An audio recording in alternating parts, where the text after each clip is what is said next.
BFM Business et Tech Co présente De quoi je me mêle, François Sorel. Voilà la deuxième partie de ce De quoi je me mêle et j'accueille avec plaisir Lionel Paris. Bonjour Lionel. Bonjour François. Notre expert nouvelle techno, vous le savez, l'homme des réseaux de quoi je me mêle. Voilà, si vous avez une question à lui poser sur le Wi-Fi, les normes Wi-Fi, la 4G, la 5G, c'est lui qu'il faut contacter. C'est ça, merci. Ravi de te retrouver Lionel. Aujourd'hui, tu vas nous parler d'un produit qui tend à se démocratiser quand même. C'est en fait le mini routeur. C'est ça. Voilà, c'est des routeurs qui nous permettent de se connecter n'importe où, simplement, à partir du moment où on a de la 4G ou de la 5G ou même de la 3G. C'est ça. Tu voulais nous parler de ces produits parce que voilà, ça évolue. Il y a énormément de technologies qui arrivent sur les nouveaux modèles. C'est ça ? C'est en perpétuel renouvellement, ces produits-là, puisque c'est lié à l'évolution de la 5G et puis aussi indirectement à l'évolution du Wi-Fi. Donc tous ces technos se suivent en fait. Et on a parlé beaucoup ensemble de Wi-Fi et de maisons connectées. Et si tu veux, de l'importance d'avoir un Wi-Fi à la maison performant, mais aussi sécurisé. Et finalement, quand on regarde la manière dont on vit aujourd'hui et l'évolution des modes de vie, ce besoin, si tu veux, de connectivité permanente, en fait, il nous suit quand on est en déplacement. Mais oui. Et donc... Alors, tu as le Wi-Fi quand tu es en déplacement, mais pas toujours. Pas toujours. Pas toujours. Puis parfois, tu tombes sur des hotspots mobiles qui sont publics, donc tu hésites. Avec les risques inhérents que ça peut comprendre, on y reviendra. Mais on n'arrive pas forcément à être connecté de manière systématique, comme on peut l'être à la maison, avec un Wi-Fi puissant, déjà, qui puisse délivrer ce dont on a besoin, mais surtout sécurisé. Et donc, pour résoudre cette problématique, il y a une gamme de produits qu'on appelle les hotspots mobiles ou les MiFi. Et en fait, c'est un petit peu le produit magique et qui te permet en fait de délivrer cette connectivité Wi-Fi propre, identique à celle que tu as à la maison, mais en déplacement. C'est-à-dire qu'il ne faut pas confondre le hotspot mobile, ce dont tu vas nous parler aujourd'hui, et du hotspot Wi-Fi, qui lui est, je sais pas, vous allez dans un Starbucks par exemple, vous vous connectez au Wi-Fi du Starbucks. Ça c'est le hotspot Wi-Fi. Ça c'est le hotspot Wi-Fi. Et les hotspots mobiles, en fait, ce sont des boîtiers extrêmement compacts. Alors il y a plusieurs générations, dont le principe est de recevoir un signal mobile qui soit en 3G, 4G, 5G, et ensuite on va le redistribuer via le Wi-Fi. Et on va donc pouvoir connecter l'intégralité de ces périphériques sans perte de débit. Lionel, je ne veux pas casser ta chronique, mais bien sûr, on peut le faire avec un smartphone aujourd'hui. Tu as le partage de connexion et puis c'est parti. Bien sûr, alors le partage de connexion ne va pas t'amener le même débit, ne va pas t'amener la même souplesse. C'est-à-dire que, en fait, grosso modo, quand tu vas faire du partage de co, tu es bien sûr lié au modem qui est intégré à la capacité de ce modem, qu'il soit 3G, 4G ou 5G, qui est dans ton mobile. Alors là, où tu as un téléphone récent, et déjà on a le support de la 5G, ce qui est une première bonne chose, où on n'a pas un téléphone récent, et forcément, on a une capacité de réception en termes de technologie 3G, 4G qui est moindre. Ça, c'est le premier paramètre. Le deuxième paramètre, nos téléphones mobiles ne sont pas conçus pour diffuser. En fait, la partie Wi-Fi, si tu veux, elle est conçue vraiment pour recevoir un signal. Mais elle n'est pas conçue comme un diffuseur pour prendre une box, un système Wi-Fi, etc. Donc, tu n'as pas cette puissance de diffusion. C'est très pratique. C'est du dépannage, on va dire. C'est ça vraiment. Ce qui est déjà pas mal, finalement. Ce qui peut Moi, ça m'arrive de temps en temps, tu vois, on était au CES. Ce qui peut rendre des services, bien sûr. Je trouvais pas de Wi-Fi, paf, je me suis connecté. Enfin, voilà, ça fait la blague, on va dire. C'est ça. Maintenant, après, ça se déconnecte souvent parce que, évidemment, si tu n'es pas branché sur le courant, enfin, typiquement, l'iPhone, au bout d'un moment, déconnecte le partage de connexion parce qu'il préserve en fait la batterie de ton téléphone. Tout à fait. Il y a tous ces trucs-là, quoi. Voilà. Donc, comme tu le dis, c'est bien d'un point de vue dépannage. Par contre, pour une solution qu'on va qualifier de permanente en déplacement, ça va être très limité. D'un point de vue 5G, tu sais aujourd'hui qu'il y a deux façons de faire la 5G, sans rentrer dans trop les acronymes techniques. Tu as le NSA et le SA, le non-standalone et le standalone, parce qu'il y a des infrastructures aujourd'hui où tu as un mélange d'antennes 4G et 5G, et tu as des infrastructures où il n'y a que de la 5G. C'est-à-dire que c'était des anciennes zones blanches qui n'étaient pas couvertes. Aujourd'hui, tes mobiles vont avoir du mal. Il y en a très très peu qui supportent les deux protocoles.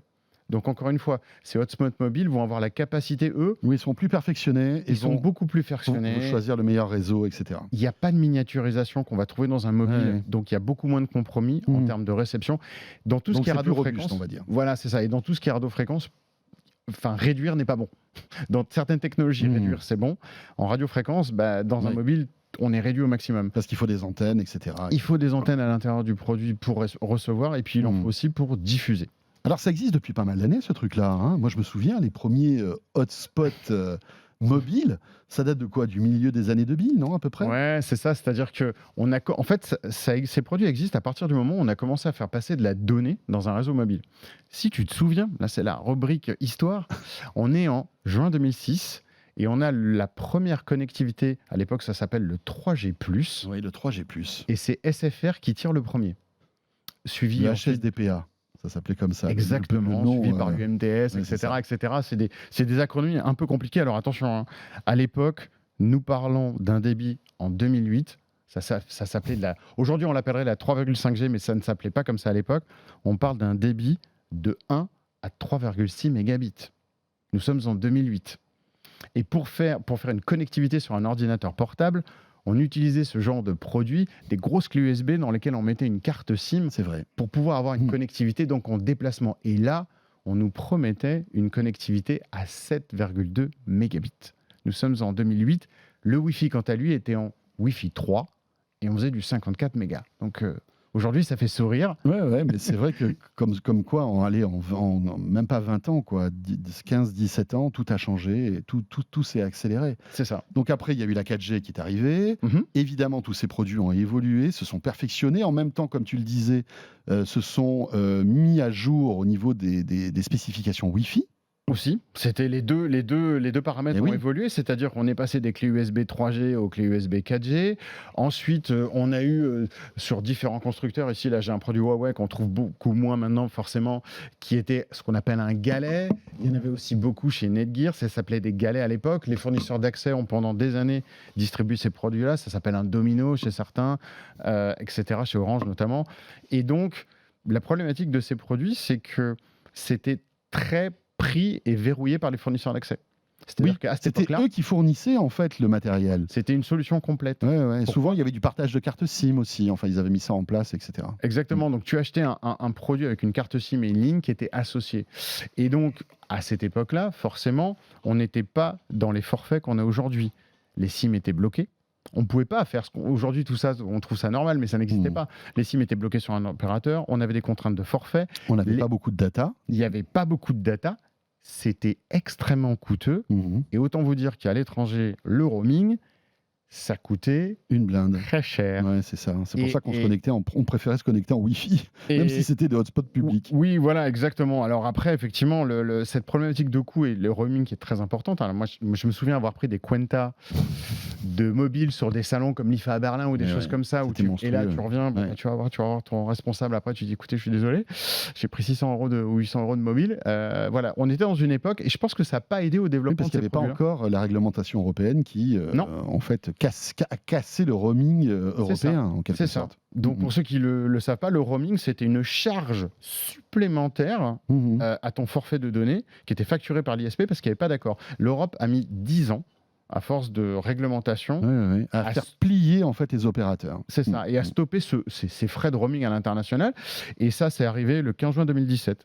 Quelle bonne chose ça, alors vraiment, c'était un super truc. Ça a libéré complètement l'usage. On ne se rend plus compte aujourd'hui, on oublie tout ça. Mais il y avait quand même un avant qui était assez violent. C'était dur, ouais. Donc ça a démarré un peu difficilement, mais on va dire que cette libération, ça a permis vraiment à ces produits, ça a libéré l'usage. Il y avait plus cette espèce de peur de la surfacturation. Et puis il y a Free Mobile aussi qui est arrivé, qui a tout changé, avec des forfaits pas chers, de la data qui n'existait pas dans ces années-là d'un point de vue mobile. C'est vrai que tout ça aussi, un quatrième opérateur, accéléré, on va dire, la disponibilité de ce type de forfait pas cher et généreux en data. C'est ça.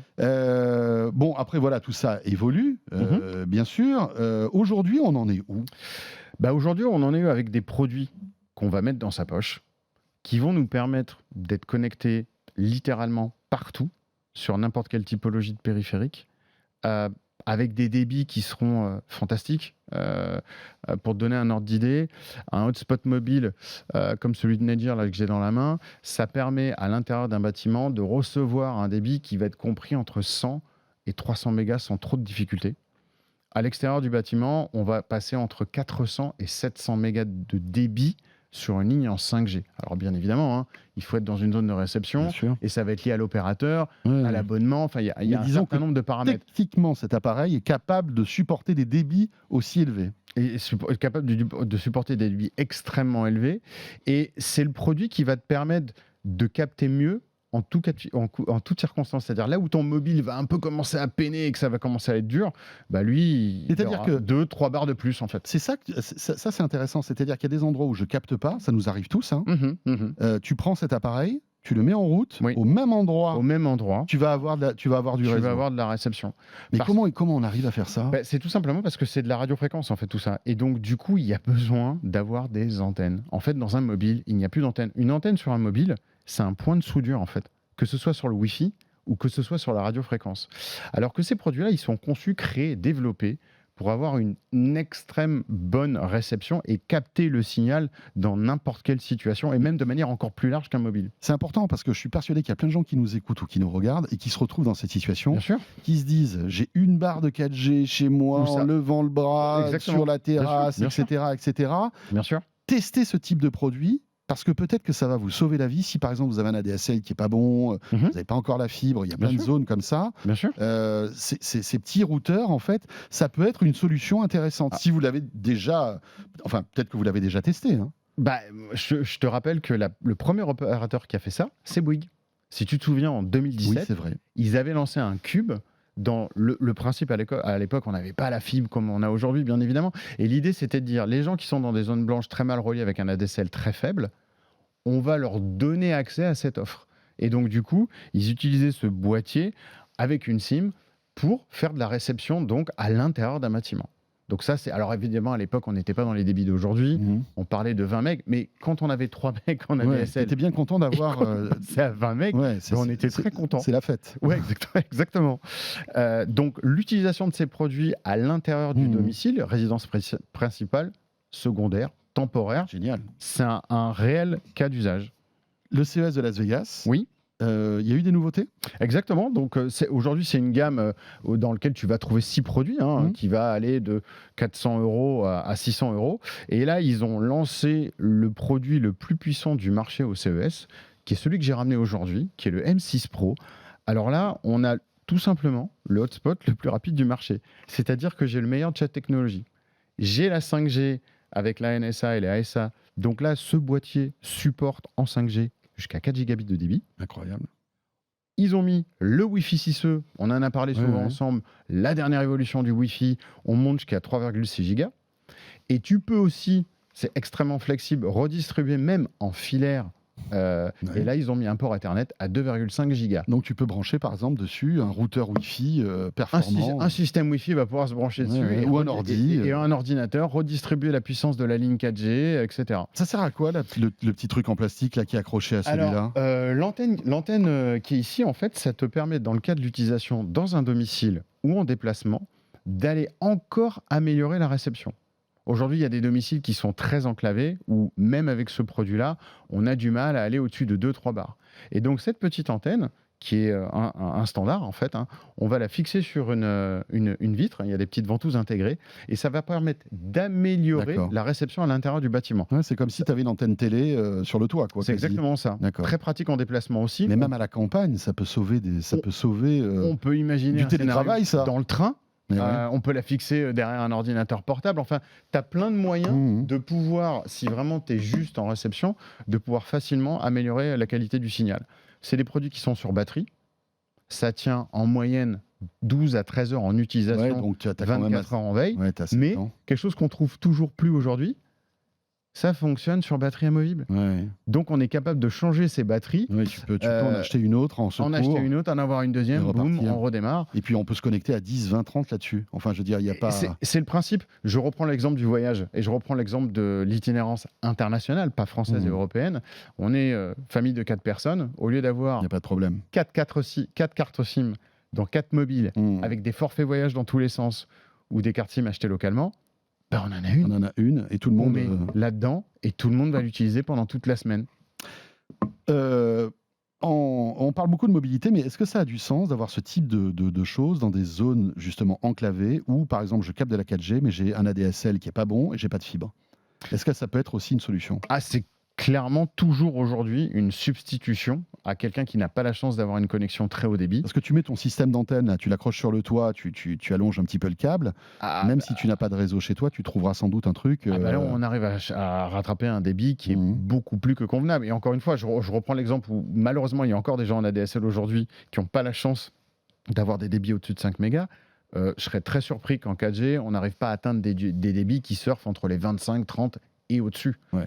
Pour information, en 5G, l'ARCERP, quand il communique les chiffres de l'évolution de la 5G, il considère qu'un débit très haut débit mobile commence à partir de 240 mégas. D'accord. Voilà, la marge est quand même assez... Pour eux, c'est le démarrage. Ouais, c'est le démarrage. Donc, ces produits-là sont tout à fait capables de recevoir ces débits entre 300 700 sans aucun problème. Donc oui, c'est un réel substitut aujourd'hui.